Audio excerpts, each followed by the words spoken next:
السلام عليكم ورحمة الله وبركاته.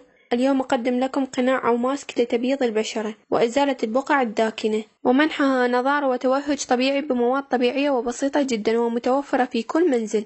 هذه الوصفة مجربة ومضمونة ومن أول استعمال ستلاحظ النتائج، وبالاستمرار تصبح البشرة أجمل. أما مكوناتها فهي بطاطا صغيرة جدا ولبن زبادي أو يوغرت ونشا.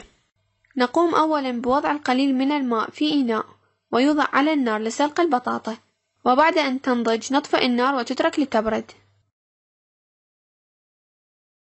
تستخدم البطاطا في هذه الوصفة لإعطاء البشرة نضارة ساطعة وتفتيح البقع الجلدية الداكنة الغير مرغوب بها، حيث تقوم بامتصاص الزيوت الزائدة في البشرة وتمنحها توهجا طبيعيا.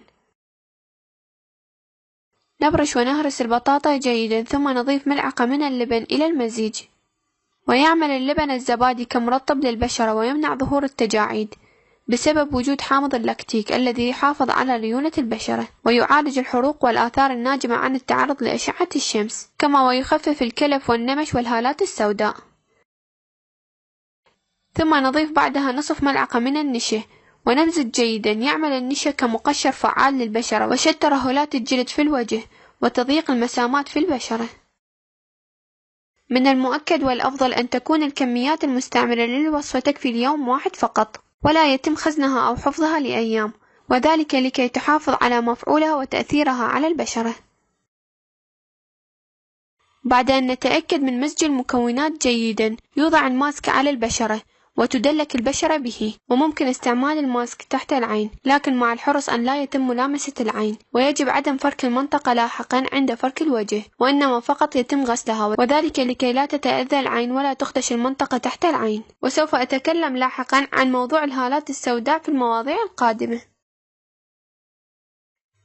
يستعمل هذا الماسك أول مرة لمدة ربع ساعة، وفي الاستخدام الثاني نصف ساعة، وفي الثالث 45 دقيقة، وفي الرابع ساعة، ونكررها من البداية، أي ربع ساعة وبعدها نصف ساعة وهكذا.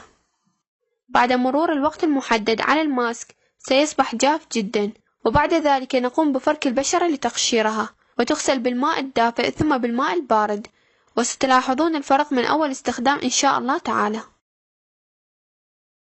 إن كان لديكم أي سؤال أو استفسار عن الوصفة اتركوا تعليق أسفل الفيديو، وإن شاء الله سيتم الرد على جميع أسئلتكم واستفساراتكم في أقرب وقت ممكن، ودمتم في حفظ الرحمن.